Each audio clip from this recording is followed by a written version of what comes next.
चलिए, तो कल आप लोग देखे थे कि बिहार के इतिहास के स्रोत में विदेशी यात्रियों के विवरण भी महत्वपूर्ण है। जो विदेशी यात्री भारत का दौरा किए वो बिहार भी आते थे, और कहिए कि उस समय प्राचीन काल में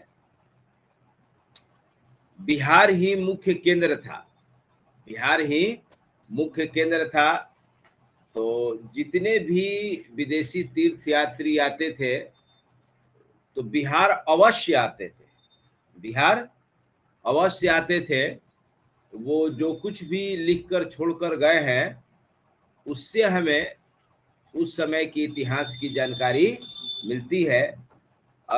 यदि बख्तियार खिलजी नालंदा विश्वविद्यालय का जो लाइब्रेरी था उसका तहस नहस नहीं करता, उसमें आग नहीं लगाता, तो अभी हमें और भी बहुत सारी जानकारियां मिलती।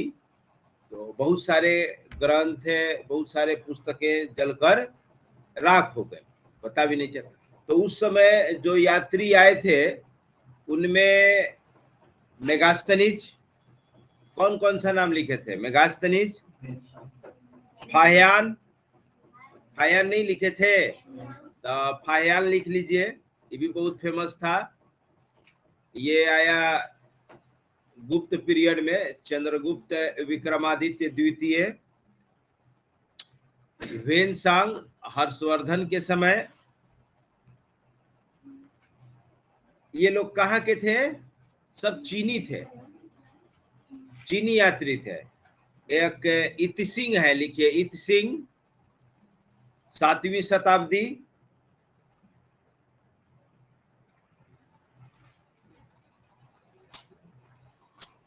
एक है धर्म स्वामिनी, लिखिए धर्म स्वामीन,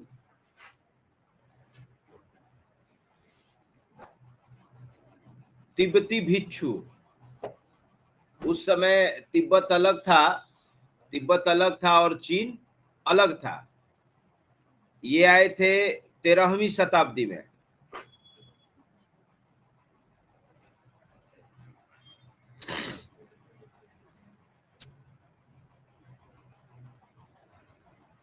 और एक प्रमुख इतिहासकार हुए, लिखिए लामा तारानाथ है, तिब्बती इतिहासकार लामा, लिखिए लामा तारानाथ। लामा जो तिब्बती लोग हैं उनके नाम के पहले लगाया जाता है। लामा अगर शब्द लग गया तो समझिए कि वो बौद्धिस्ट है, तिब्बती है। लामा तारानाथ ये 17वीं शताब्दी में आए थे।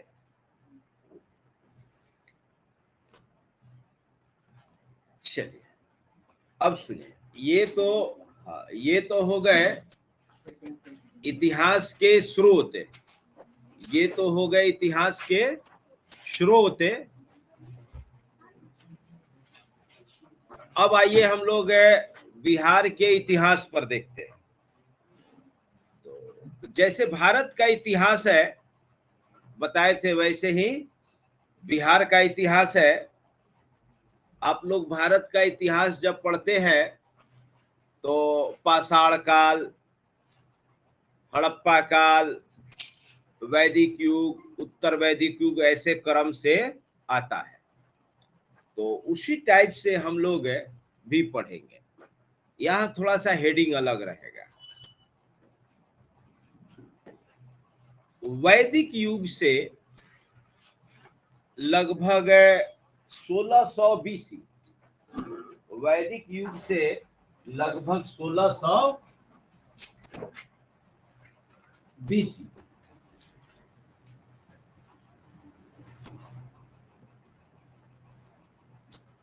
के पूर्व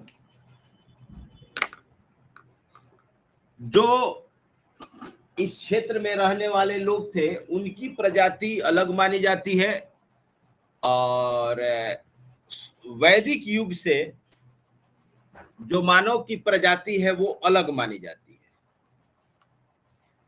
वैदिक युग का डेवलपमेंट या वैदिक युग प्रारंभ करने का श्रेय आर्यों को जाता है।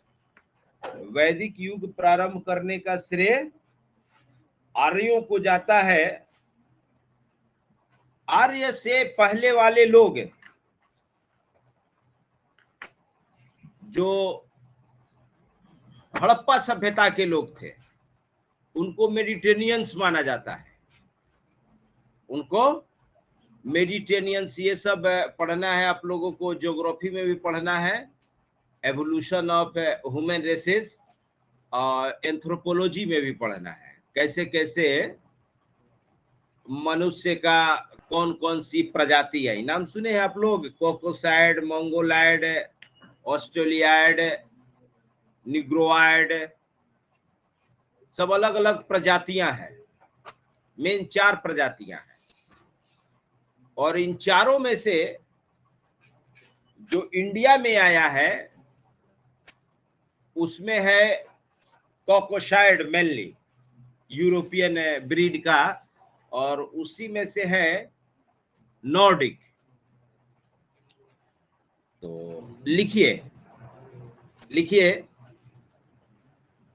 आर्यों के आने के पूर्व बिहार, आर्यों के आने के पूर्व बिहार। अब हम लोग बिहार का इतिहास देख रहे हैं। अभी तक तो सोर्स ऑफ हिस्ट्री देख रहे थे, अब बिहार का इतिहास देख रहे हैं। लिखिए, आर्यों के आने के पूर्व बिहार। बैठा लो, बैठा लो। आर्यों के आने के पूर्व बिहार का मतलब है जो वैदिक सभ्यता है उससे पहले, अर्थात 1600 बीसी पहले। लिखिए कि बिहार में पुरातत्व के मामले में, बिहार में पुरातत्व के मामले में बड़े पैमाने पर खुदाई नहीं हुई है।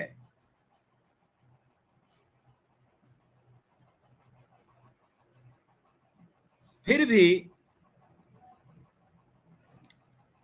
जितनी खुदाई हुई है, फिर भी जितनी खुदाई हुई है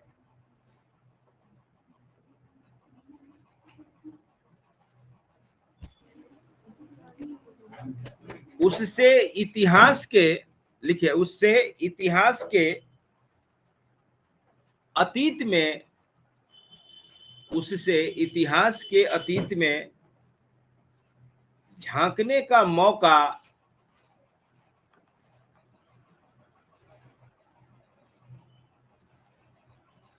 जरूर मिला है।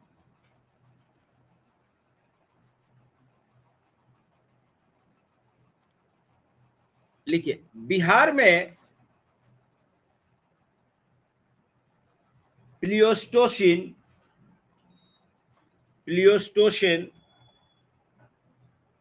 काल के पत्थर, प्लियोस्टोसिन काल के पत्थर के बने हुए औजार मिले हैं।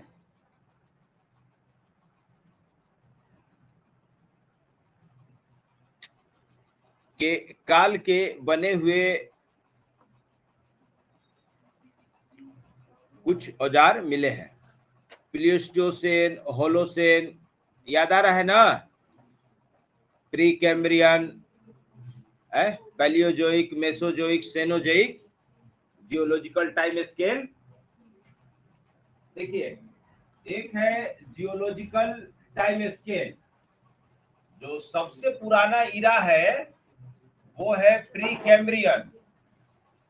उसके बाद है पैलियोजोइक, मेसोजोइक, तब है सेनोजोइक। जो नहीं जानते हैं वो लिख लीजिए, कम से कम क्रम, बाकी बताएंगे हम। सविंदर सिंह में पूरा डिटेल दिए हुए हैं। सविंदर सिंह में डिटेल दिए हुए हैं। सेनोजोइक इरा में अब इसको दो भाग में बांटा जाता है, प्लियोस्टोसेन और होलोसेन। तो हम लोग होलोसेन में जी रहे हैं, हम लोग होलोसेन में जी रहे हैं। होलोसेन लगभग 10,000 साल पहले स्टार्ट हुआ है और उससे पुराना प्लियोस्टोसेन, तो ये लगभग शुरुआत 80-90 लाख साल पहले है। इसी पीरियड में आपका हिमालय बना है। इयोसेन, ओलिगोसेन, मायोसेन, याद आ रहा है? भूला गया। तो सोनाली बताओ तो इसमें डायनासोर कहाँ थे? गुड। मेसोजोइक में 3 भाग है। हाँ, जुरासिक, ट्रियासिक, क्रेटाशियस। चलिए, अच्छा बात। तो वही प्लेइस्टोसिन है जो नहीं जानते होंगे। सविंदर सिंह सब तो ले ही चुके हैं, और जो लोग नहीं लिए हैं ले लेंगे। उसमें सारा चीज डिटेल में दिया है। प्री में कभी कभी पूछता है आइस एज कब था, फिश एज कब था, हिमालय कब बना, डायनासोर कब बना, मनुष्य का उद्भव कब हुआ, दक्षिण भारत का पठार कब बना। लिखिए लिखिए, एक दिन हम इसको समझा देंगे। आइए,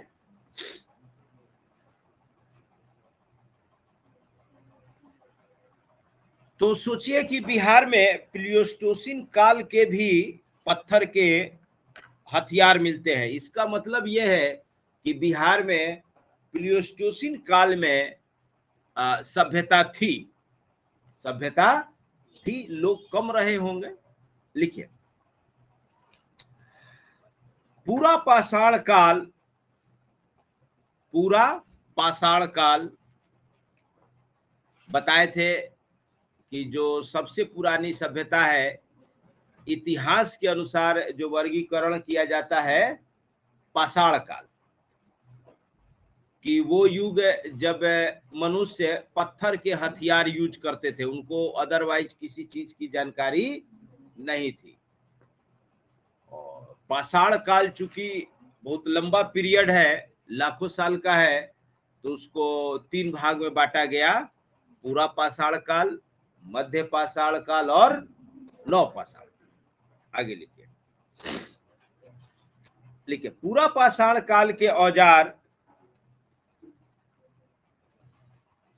अब देखिए, हम बताए थे कि ये जो मेरे हाथ में बुक है, ये बिहार गवर्नमेंट का अपना ये है, और ये तब का है जब बिहार का बंटवारा नहीं हुआ था। गजट है बिहार सरकार का, तो इसमें कुछ वैसे नाम हैं जो झारखंड में अब चले गए हैं। तो मान लीजिए लिखवाते समय सुर में लिखवाते चले जाएं तो समझ लीजिएगा कि अब झारखंड में है। लिखिए, औजार। अब जिसे देखिए, इसमें छोटा नागपुर, संथाल परगना, ये सब नाम है, पहले भी बताए थे। अब ये सब चला गया झारखंड में, तो जो बिहार में बचा है उसका नाम लिखवा देते हैं। लिखिए, मुंगेर, पूरा पाषाण काल के औजार मुंगेर, पटना एवं गया के कई स्थानों से मिले हैं।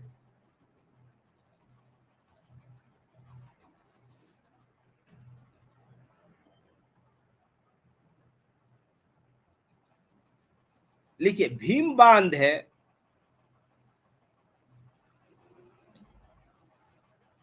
ब्रैकेट में मुंगेर से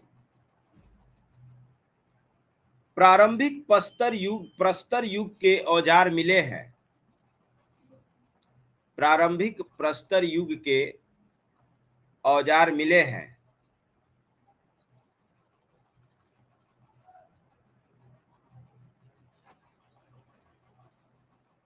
लिखिए, पटना विश्वविद्यालय, भीम बांध बड़ा फेमस नाम है, उसको अंडरलाइन कर लीजिएगा, अभी भी ये नाम है, और अभी अभ्यारण्य है, अभ्यारण्य, भीमबांध अभ्यारण्य बहुत फेमस है, कई बार बीपीएससी में पूछा है।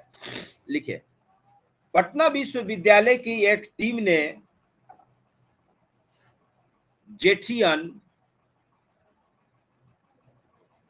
ब्रैकेट में गया से इस युग, हाँ, जेठियन ब्रैकेट में गया से इस युग के कुल्हाड़ी, कौमा चाकू इत्यादि प्राप्त किए हैं।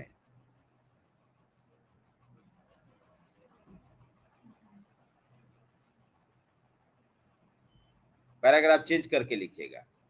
देखिए, ये सारे प्रमाण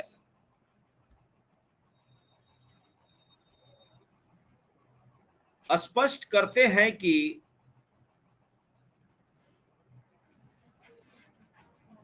ये सारे प्रमाण स्पष्ट करते हैं कि बिहार में भी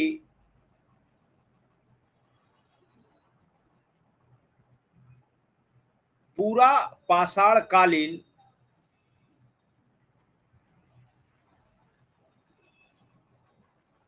संस्कृति अन्य जगहों की तरह है, संस्कृति अन्य जगहों की तरह फल फूल रही थी।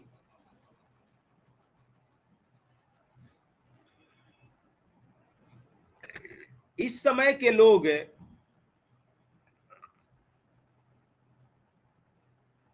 गुफा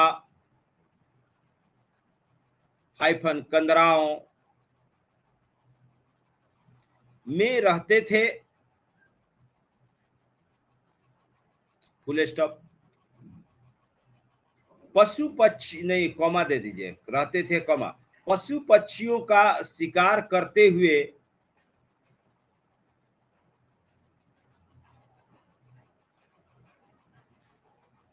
एवं फल फूल एकत्रित करते हुए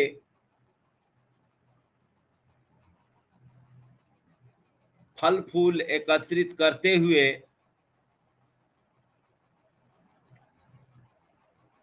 अपना जीवन व्यतीत करते थे।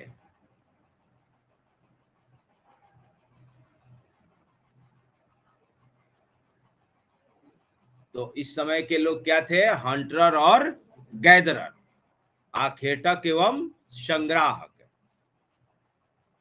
बिल्कुल ईयरली, ये जिनको अदरवाइज किसी चीज की जानकारी नहीं थी। अब पैराग्राफ फिर चेंज करिए, लिखिए, बिहार में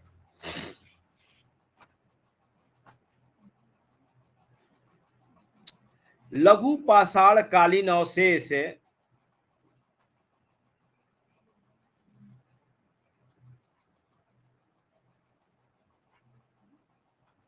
भी मिले हैं,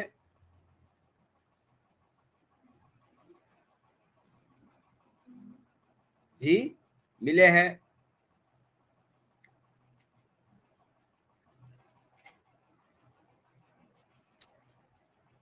लेकिन ये जो इसमें सब नाम लिखा हुआ है सब चल गया है झारखंड में, चाईबासा, चक्रधरपुर, बोंगरा, दुमका, ये सब चला गया है। तो लिखिए, बिहार में लघु पाषाण कालीन अवशेष भी मिले हैं। लिखिए, इस युग के मानव ने पिछले युग के मुकाबले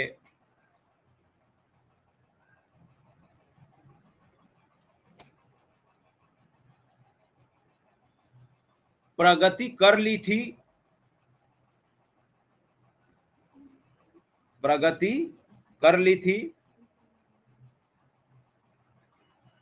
अब वे पत्थर के अब वे पत्थर के बेहतर औजार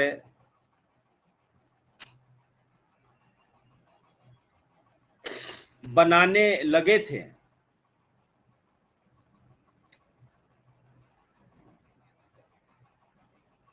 लिखिए, ऐसा लगता है कि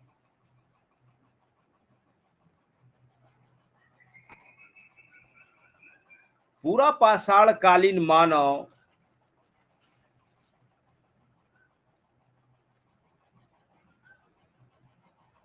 का लघु पाषाण कालीन मानव के साथ लघु पाषाण कालीन मानव के साथ संबंध था।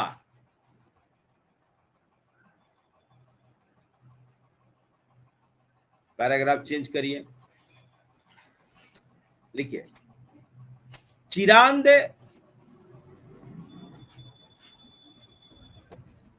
एवं सोनपुर, चिरांद एवं सोनपुर ब्रैकेट में गया। चिरांद कहाँ है? सारण, लिखवाए थे ना। चिरांद कहाँ है? सारण। सारण जिला आप तो सब देख ही चुके हैं लोग। आदित्य, सारण जिला यूपी से सटता है? सटता है। लिखिए चिरांद एवं सोनपुर गया से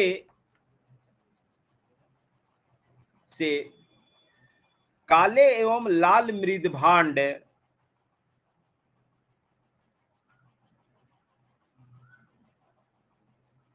काले एवं लाल मृद भांड युगीन, अब ब्रैकेट में कर दीजिएगा संभवतः हड़प्पा कालीन।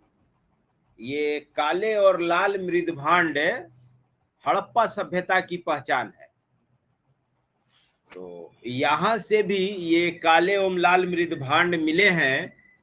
तो इस आधार पर कहा जाता है कि बिहार में भी हड़प्पा सभ्यता के समकालीन सभ्यता थी।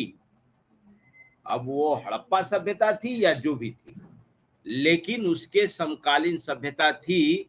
और यहाँ पर भी काले एवं लाल मृद भांड है जो मुख्य हड़प्पा सभ्यता है, और बिहार में भी काले एवं लाल मृद भांड है। तो दोनों में संपर्क रहा होगा। दोनों का पेंटिंग का तरीका भी सेम है। दोनों का पेंटिंग का तरीका भी सेम है। जिस प्रकार की पेंटिंग स्टाइल यहाँ है वही पेंटिंग स्टाइल यहाँ भी है। इसका मतलब कि इन लोगों में आपस में संपर्क था। इन लोगों में आपस में, तब तो टेक्नोलॉजी का हस्तांतरण हुआ, आपस में संपर्क था। लिखिए तो काले एवं लाल मृद भांड युगीन ब्रैकेट में कर दीजिएगा संभवतः हड़प्पा कालीन अवशेष मिले हैं। और इसको बढ़िया से अंडरलाइन कर दीजिएगा, चिरांद और सोनपुर को। चिरांद को हाईलाइट अच्छे से करिएगा, इसी को पूछता है। लिखिए इस तरह के प्रमाण ओरियम ब्रैकेट में भागलपुर, ओरियम ब्रैकेट में भागलपुर, राजगीर एवं वैशाली से भी मिले हैं। एवं वैशाली से भी मिले हैं।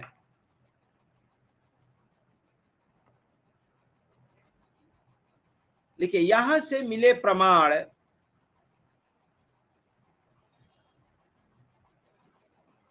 कार्बन डेटिंग के अनुसार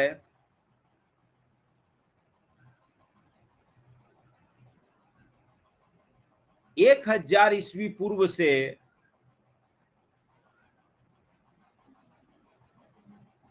1000 ईस्वी पूर्व से 900 ईस्वी पूर्व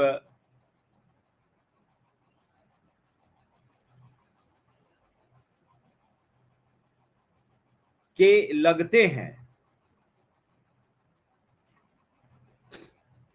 अब देखिए जब 1000 ईस्वी पूर्व से 900 ईस्वी पूर्व है इसका मतलब है कि हालांकि ये लोग तब आइसोलेटेड जी रहा था 1600 बीसी में, तो वैदिक सभ्यता स्टार्ट हो गया। 2000 बीसी आते आते तो हड़प्पा सभ्यता, मेन जो हड़प्पा सभ्यता थी 2000 बीसी आते आते खत्म हो गई। 1600 बीसी में लगभग आर्य आ चुके थे, और यहाँ जो अवशेष मिल रहा है वो उसका उम्र है लगभग 1000 बीसी से 900 बीसी है। इसका मतलब कि उनका बचा हुआ अवशेष अभी भी इधर जिंदा था। और अब जब ये लोग आर्यों के संपर्क में आएंगे तब इनका भी आर्यीकरण होगा, या मार दिए जाएंगे या फिर उनको अपने स्टाइल में चेंज किया जाएगा। लिखिए, इससे यह प्रमाणित होता है कि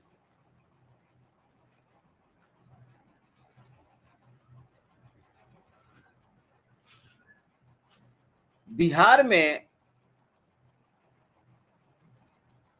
ताम्र पाषाण युगीन सभ्यता थी। बिहार में ताम्र पाषाण युगीन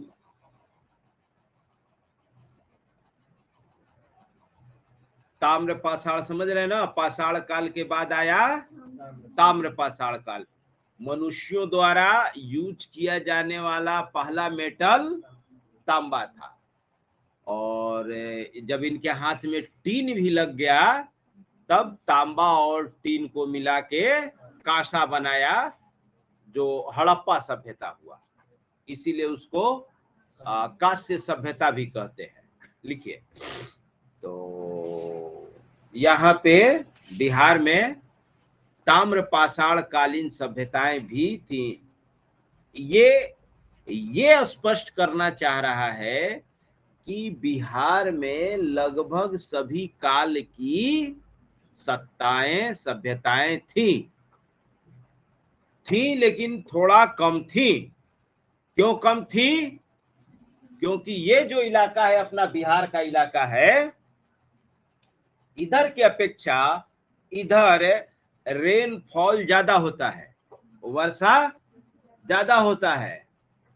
उस समय बहुत घने जंगल थे, उस समय बहुत घने जंगल थे, और वो जंगल पत्थर के हथियार से नहीं काटे जा सकते थे। इसलिए पूरब की ओर जो सभ्यता का विस्तार हुआ है बहुत धीरे धीरे हुआ है।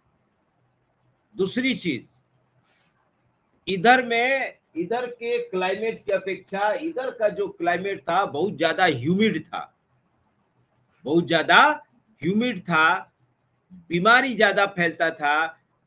उस समय तो इलाज था नहीं, टोटका वोटका ये सब होता था, तो जो कोई प्रजातियां आती भी थी बीमारी से भी गांव का गांव साफ हो जाता था। उस समय तो खैर गांव था ही नहीं।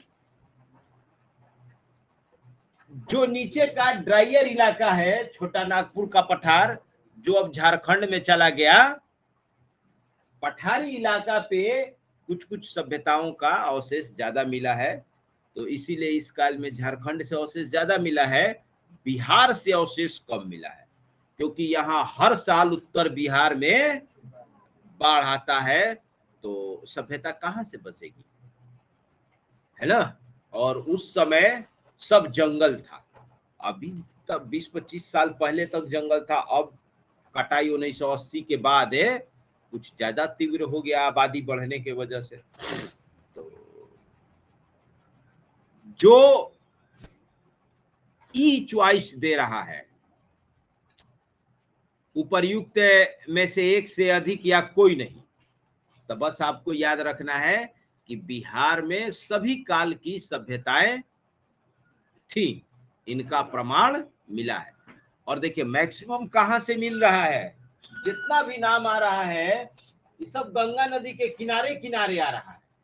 भागलपुर, सारण, मुंगेर, यही सब नाम आ रहा है। सीतामढ़ी या ये सब ऊपर वाला, चाहे इधर रोहतास, ये सब का नाम आया है? नहीं आया है। जितना नाम आ रहा है सब गंगा किनारे किनारे जो जिला है उसी का नाम आ रहा है। इसका मतलब कि वो लोग खेती बाड़ी के लिए गंगा के किनारे बसे हुए थे, वहां पानी इजिली अवेलेबल था। गंगा बारहमासी नदियां थी, गंगा बारहमासी नदी थी, यहाँ पानी का कोई प्रॉब्लम नहीं था। एक मिनट, सभ्यता थी बिहार में, ताम्र पाषाण युगीन सभ्यता थी, एवं इसके निर्माता भी पूर्व आर्य जाति के ही लोग थे, माने आर्यों के आने से पहले वाले लोग, एवं इसके निर्माता भी पूर्व आर्य जाति के ही लोग थे। पैराग्राफ चेंज कर दीजिए, लिखिए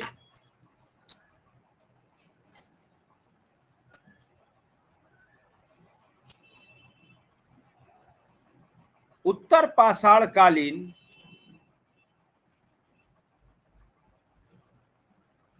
बिहार सांस्कृतिक रूप से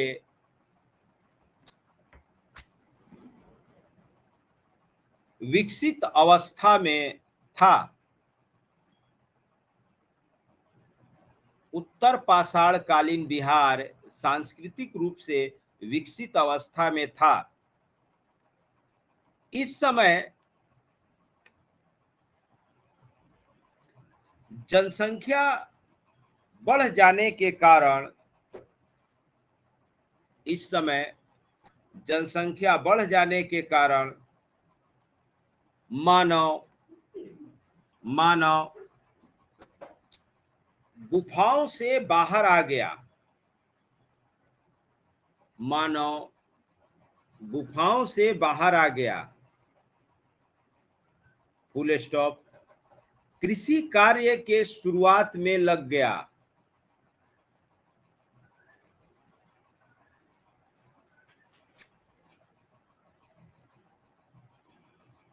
अंडरलाइन कर दीजिएगा। तो लगभग नव पाषाण काल, उत्तर पाषाण काल टाइम पीरियड एक, तो हर जगह आग वाग कृषि वृषि का साक्ष्य इसी युग से मिलना शुरू होता है, बिहार में भी मिल रहा है। लिखिए, कृषि कार्य के शुरुआत में लग गए, फुल स्टॉप। पशुओं को भी पालक बनाया।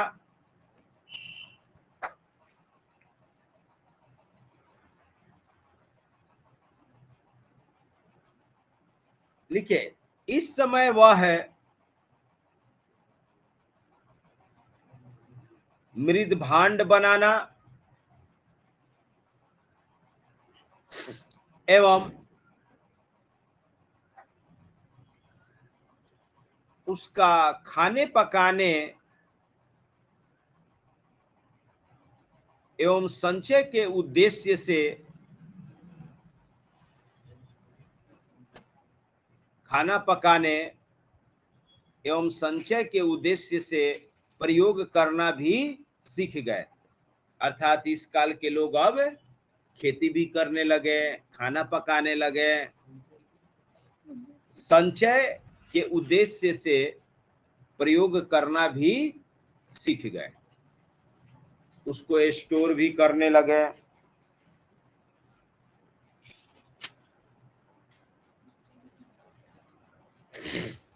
लिखिए पैराग्राफ चेंज करके, आर्यों के आने से पूर्व, आर्यों के आने से पूर्व बिहार के क्षेत्र में सभ्यता संस्कृति का विकास था।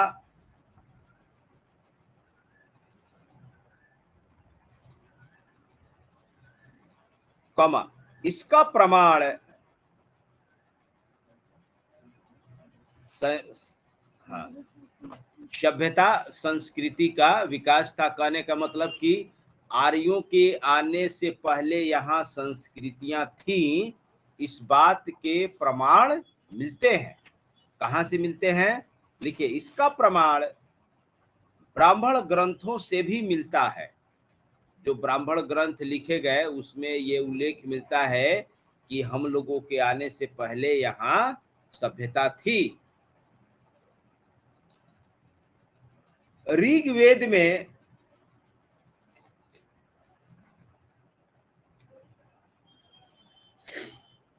में इस क्षेत्र के लिए कीकट लिखे थे ना, एवं व्रात्य शब्द का इस्तेमाल मिला है। कीकट एवं व्रात्य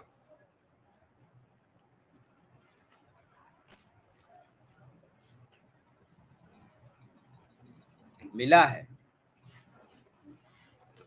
तो जब आर्य आए, आर्यों का सबसे प्राचीन ग्रंथ ऋग्वेद माना जाता है, तो उसमें भी बिहार का उल्लेख है।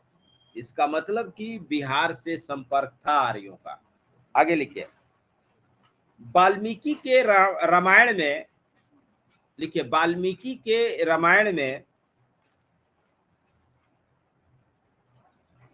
मलद एवं करुणा शब्द, मलद एवं करुणा शब्द संभवतः है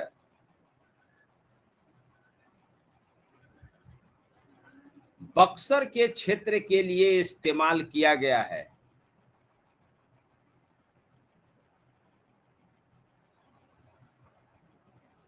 बक्सर के क्षेत्र के लिए इस्तेमाल किया गया है। अंडरलाइन कर दीजिएगा मलद और करुणा को। लिखिए, यही ताड़िका ब्रैकेट में राक्षसी, ताड़िका राक्षसी का कहानी है ना, का वध राम द्वारा होने की बात कही गई है। ताड़िका को राम जी कब मारते हैं?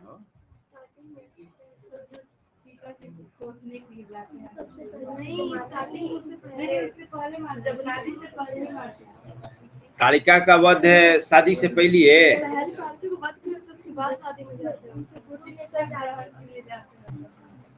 अच्छा, वो जा रहे थे परशुराम के यहाँ, तभी रास्ते में मिल गई थी, तब उससे इनका क्या दुश्मनी था?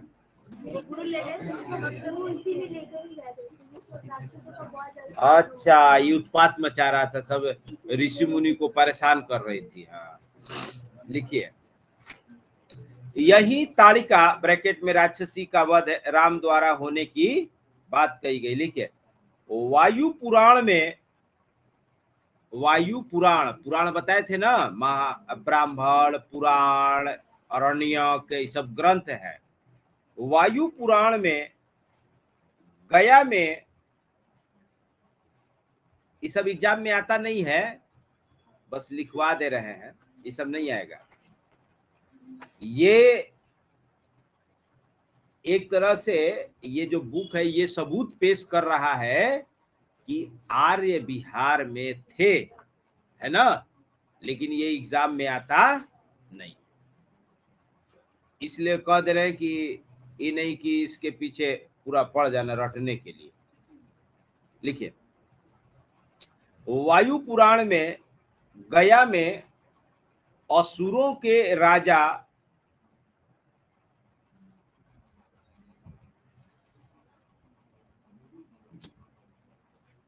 की बात कही गई है।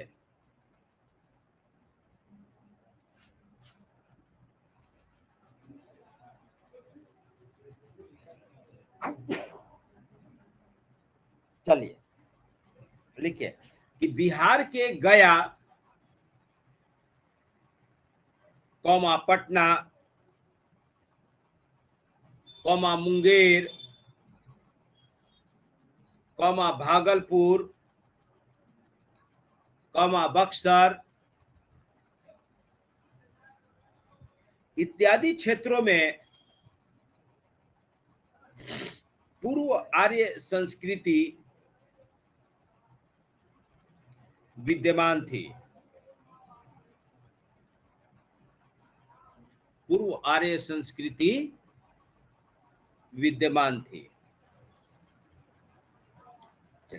ये तो हो गया आर्यों के आने से पहले तक भारत, बिहार।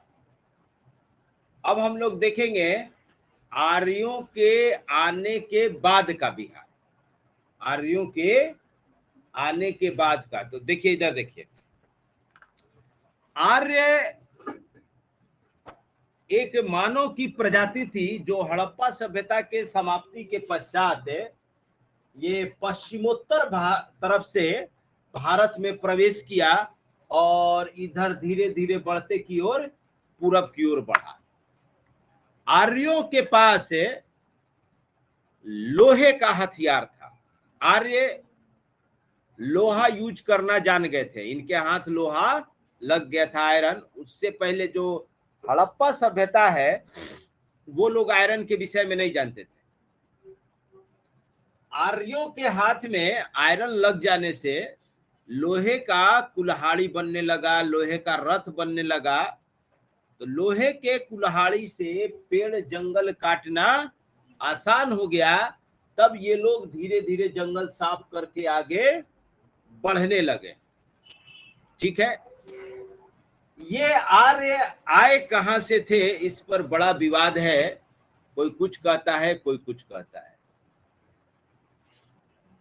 बाल गंगाधर तिलक जो है वो तो कहते हैं कि आर्य आर्कटिक क्षेत्र से आए थे, लेकिन जो सबसे विश्वसनीय मत है और सर्वमान्य मत है मैक्स मुलर का कि आर्य सेंट्रल एशिया से आए थे। सेंट्रल एशिया मतलब ये कजाकिस्तान, उज्बेकिस्तान, ये सब लिखा है ना भारत के ऊपर, रूस के नीचे, वो मध्य एशिया कहलाता है। इस क्षेत्र से आए थे। ये इस क्षेत्र के कबीले थे, ये इस क्षेत्र के कबीले थे जो अपना भटकते हुए इधर उधर उधर उधर अपना भारत में प्रवेश किए। और इसी आर्यों का हम लोग वंशज हैं। अभी सभ्यता ब्रेक नहीं हुई है तब से, मतलब अभी जो सभ्यता चल रही है तो के साल हो गया, मान लीजिए 1600 BC और 2000 इधर, लगभग 3600 साल। तो ये सभ्यता लगभग 3600 सालों से चल रही है, अभी ब्रेक नहीं हुआ है। अभी उन लोगों से डायरेक्ट हम लोग पीढ़ी दर पीढ़ी यहां तक पहुंचे हैं। लेकिन हड़प्पा सभ्यता और आर्यों में कोई मेल नहीं था। उनकी पीढ़ी आर्य नहीं है, आर्य बिल्कुल न्यू फ्रेश एंट्री है। आर्य मतलब होता है अभिजात्य कुल के। तो जब आर्य आएंगे तब वो अपने साथ अब कुछ नई चीजें, नई परंपरा ले आएंगे। और आयरन के यूज करने से थोड़ा सा ये हड़प्पा सभ्यता या उससे पहले जो पाषाण कालीन सभ्यता है उनके अपेक्षा ये ज्यादा तेजी से फैलेंगे, ज्यादा तेजी से फैलेंगे। तो लिखिए, हेडिंग दीजिए बिहार का आर्यीकरण या बिहार में आर्यों का आगमन।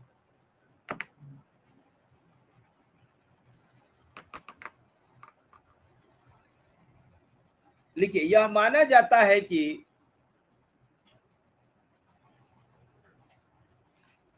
भारत में आर्य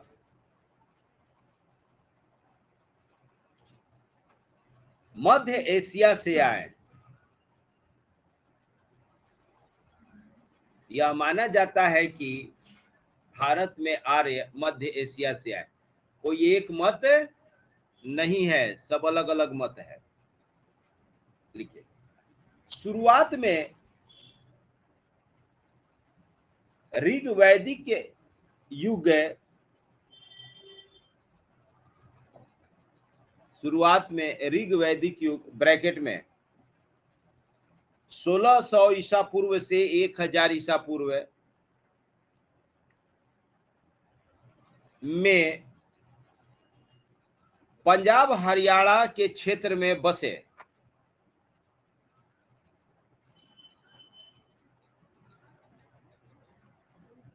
पंजाब हरियाणा के क्षेत्र में बसे।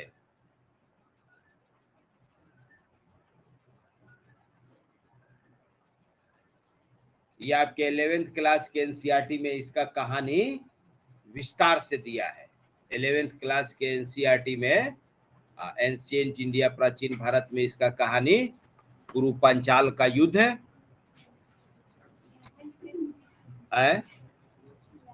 12th में है, 12th वाले में है, ओल्ड वाले में 11th में है, हाँ न्यू वाले में 12th में है। लिखिए, चूंकि इनकी जीवन शैली पंजाब हरियाणा के क्षेत्र में बसे, फुल स्टॉप। चूंकि इनकी जीवन शैली यायावर, यायावर मतलब घुमंतु, नोमैड्स, यायावर मतलब नोमैड्स। नोमैड्स किसको कहते हैं? अपने पशुओं के साथ इधर उधर घूमने वाली जनजाति। अब कम हो गया, पहले आप लोग, पहले बहुत लोग आता था, लोग भेड़ लेके, ऊंट लेके सब अपना गुजरता था। अब राजस्थान वजस्थान में इस समय या पश्चिमी भारत में पानी की, घास चारे की कमी होती थी, तो अपना सब मवेशी लेके कुछ इधर भी ग्रुप आ जाता था, कुछ हिमालय पर चला जाता था इस बेल्ट से, तो इनको नोमैड्स कहा जाता है। नंदन, ट्रांसह्यूमेंस किसको कहा जाता है? ट्रांसह्यूमेंस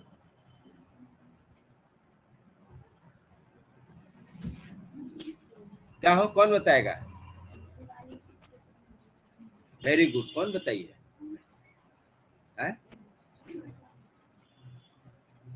सोनाली, सदफ, हाँ बताओ, ठीक बता रही थी।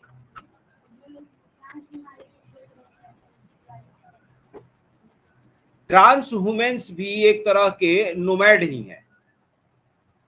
वो भी अपने मवेशी के साथ इधर उधर जाते हैं, लेकिन उनका माइग्रेशन सीजनल होता है।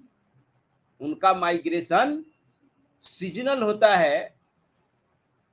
सबसे बेस्ट एग्जांपल है गुज्जर बकरवाल। गुज्जर बकरवाल देखिए, जम्मू कश्मीर, हिमाचल प्रदेश की ये जनजातियां हैं। अब जैसे गर्मी का सीजन आया तो ये अपने मवेशियों को लेकर चले जाएंगे। अब हिमालय के ऊपरी ग्रेटर हिमालय पर भी चला जाएगा सब, और वहां उनका प्लेटफॉर्म है, वहां ले जाकर अपने मवेशियों को रखेगा। अब पूरा गर्मी खिलाएगा पिलाएगा, वहीं पे पोसेगा पालेगा, और जैसे ही ठंड का मौसम आएगा कि फिर लेकर नीचे चला आएगा पंजाब हरियाणा प्लेन में। और भेड़ है, ऊंट है, बकरी है, जो भी है, अब भेड़ वेड़ है ना, बकरी वकरी, तब नीचे इनके बाल का कटाई होगा, बाल का कटाई होगा, स्वेटर वेटर ऊन के लिए, तो इनको कहते हैं transhumance. Migration with fixed position, migration होगा लेकिन इनका ट्रैक फिक्स रहेगा, रूट फिक्स रहेगा, स्टेशन फिक्स रहेगा। लेकिन जो नोमैड्स होते हैं उनका मूवमेंट रैंडम होता है, उनका मूवमेंट रैंडम होता है। वो जिधर पता चला कि भाई चलो इधर अपना घास पानी है, ले दे के चल दिया। तो भारत की कोई या विश्व की कोई नोमैड्स जनजाति का नाम बताइए तो। सब वो सब ट्राइब्स ही है।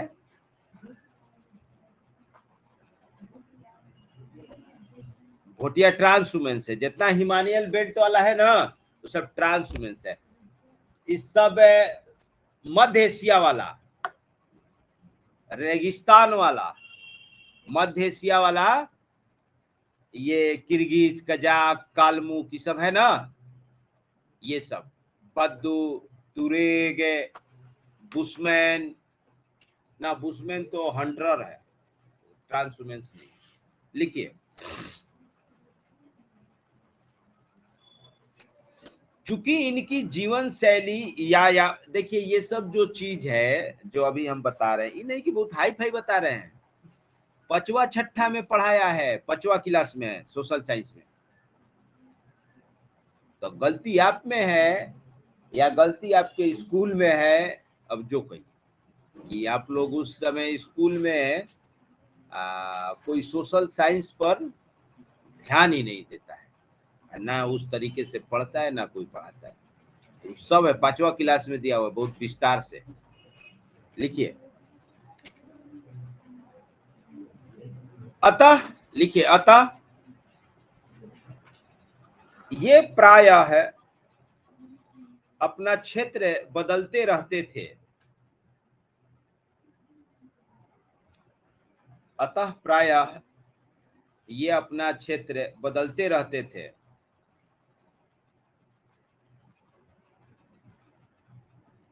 वैदिक साहित्य से स्पष्ट होता है कि वैदिक साहित्य से स्पष्ट होता है कि आर्य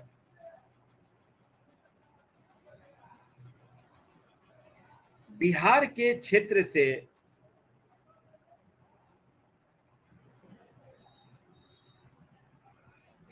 परिचित थे।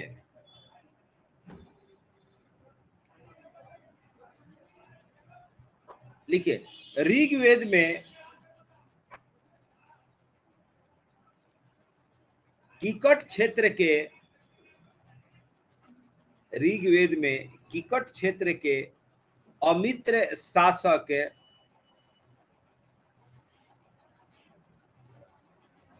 प्रेम गंध की चर्चा आती है। अंडरलाइन नहीं करना, ये सब ऐसी है। अमित्र शासक प्रेम गंध की चर्चा आती है। लिखिए, अथर्ववेद में, अथर्ववेद में इच्छा व्यक्त की गई है कि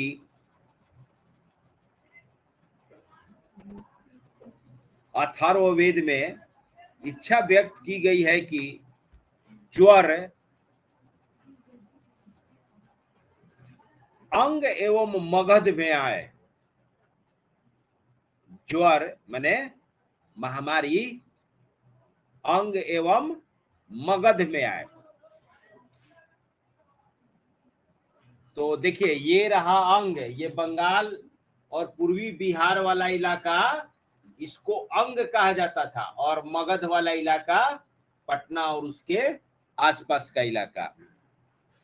देखिए, इसी तरह वाजसनेय संहिता, इसी तरह वाजसनेय संहिता,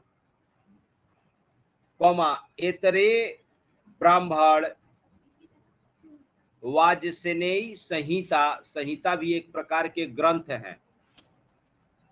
एतरे ब्राह्मण, अरण्यक, अरण्यक को बड़ी पूछता है, अरण्यक और उपनिषद को।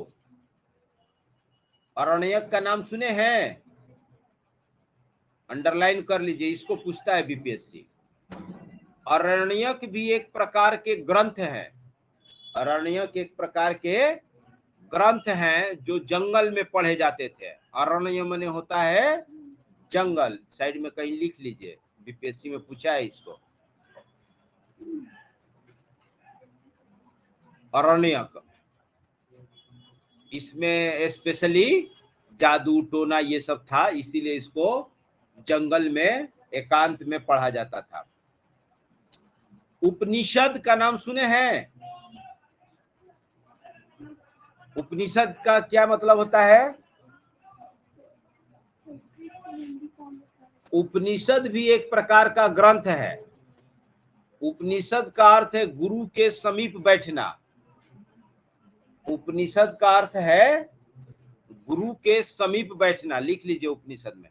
और ये बार बार पूछा है बीपीएससी में। उपनिषद में लिख लीजिए, वेदों की दार्शनिक व्याख्या है। वेदों की दार्शनिक व्याख्या।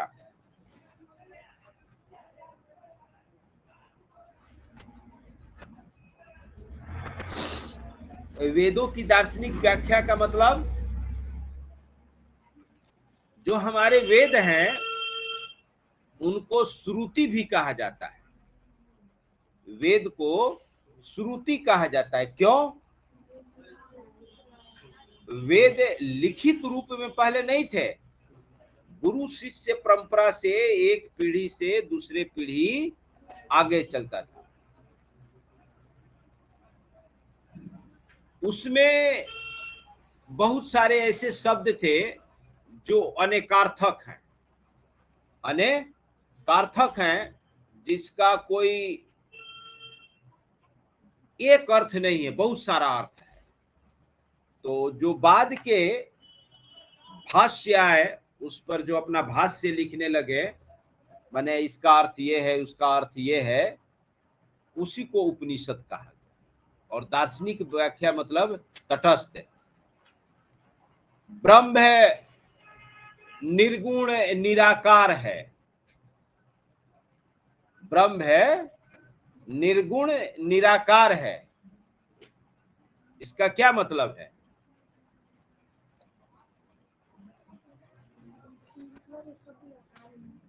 वेद का जो मुख्य लाइन है वो है ब्रह्म है, निर्गुण निराकार है।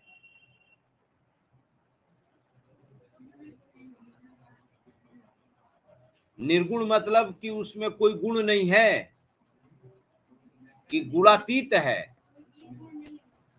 कोई एक गुण नहीं है, बहुत सारे गुण हैं। क्या हो मनप्रीत? सभी गुण हैं, यानी कि गुणों की गिनती है तब। हाँ, तो ऐसे ऐसे शब्द है, अभी बहुत सारे ऐसे शब्द है। तो इसकी व्याख्या होती है कि इसका क्या मतलब है। तब शुरू में माना गया कि निर्गुण माने सभी अच्छे गुण हैं। तब हुआ कि सभी अच्छे हैं, तो इसका मतलब कुछ बुरे भी होंगे, तभी तो तुलना हो रहा है। तो बुरा गुण किस में है?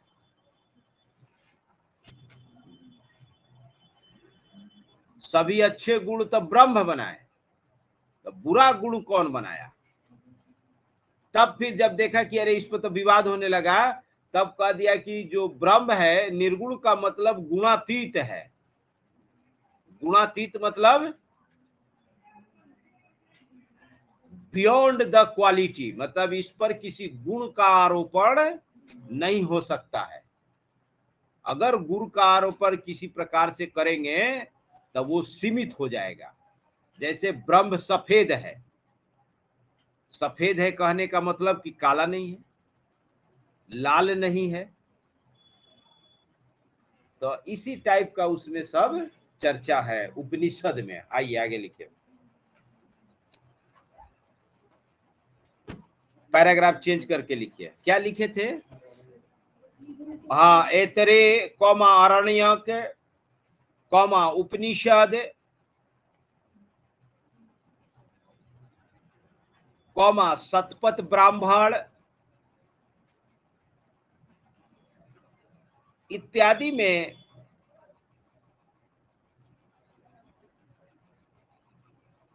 किसी न किसी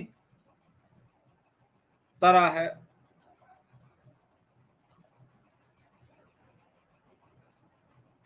इस क्षेत्र की चर्चा मिलती है।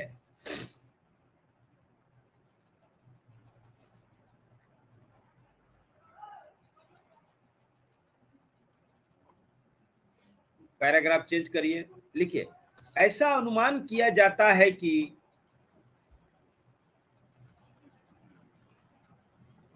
ऐसा अनुमान किया जाता है कि अथर्ववेद की रचना के दौरान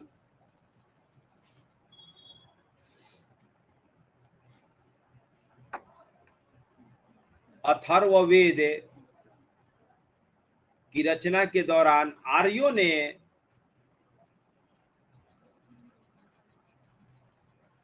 बिहार के क्षेत्र में आर्यों ने बिहार के क्षेत्र में प्रवेश किया।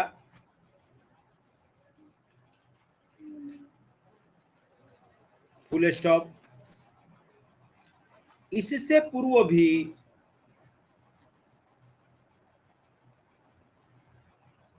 संभवतः इससे पूर्व भी संभवतः कुछ आर्य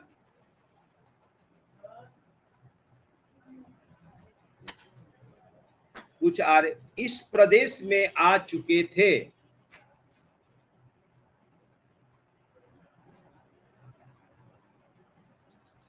इस प्रदेश में आ चुके थे, परंतु उन्होंने वेदाध्ययन माने वेदों का अध्ययन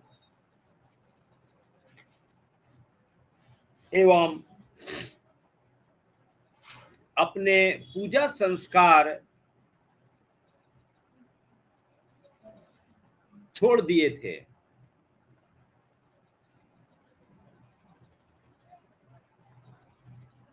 कौमा परंतु आर्यों के सांस्कृतिक वर्चस्व की आर्यों के सांस्कृतिक वर्चस्व की शुरुआत ब्राह्मण ग्रंथों की रचना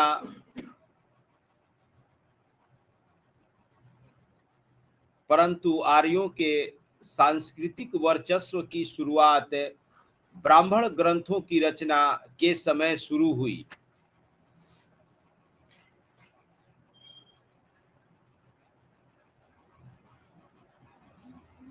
के समय शुरू हुई, लिखिए। और संभवतः है ब्राह्मण एवं आरण्यक ग्रंथों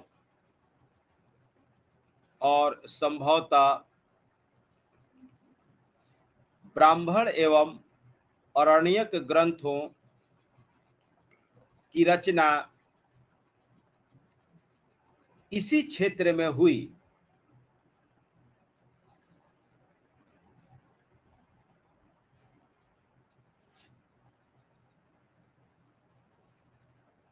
लेकिन उपलब्ध प्रमाणों के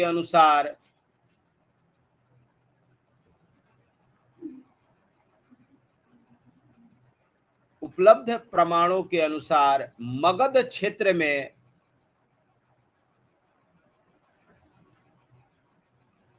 प्रभाव जमाने के बाद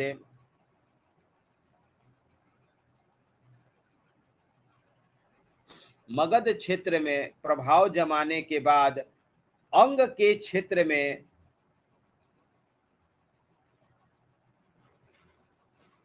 आर्यों की संस्कृति का विस्तार हुआ।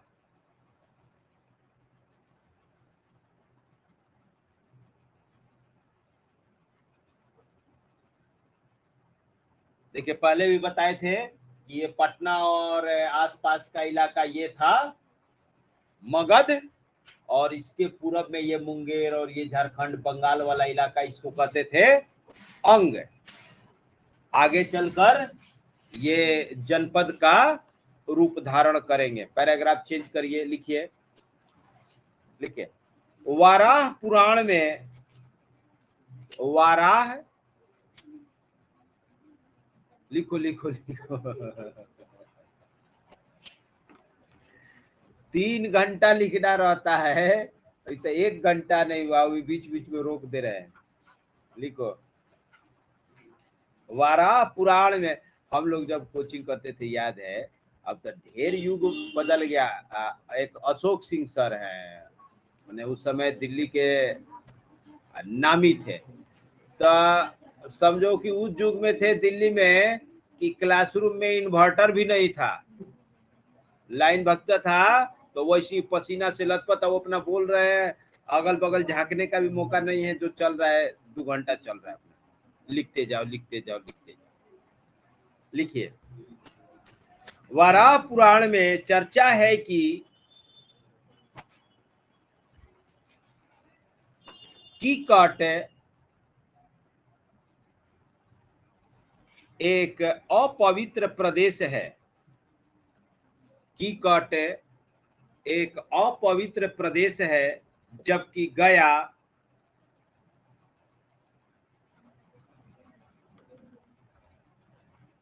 पवित्र है।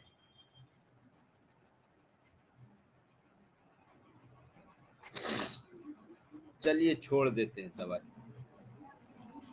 कल से, अच्छा कल तो बृहस्पतिवार है ना, कल तो ज्योग्राफी है। अच्छा, तो जियोग्राफी में कल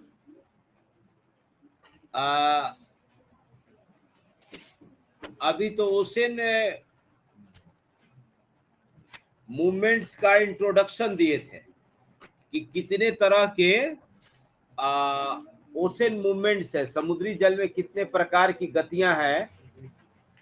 तो कल आप लोगों को ओशन करेंट्स, चाहे सी वेव तो छोटा सा है, बता के और तब ओशन करेंट्स बताएंगे।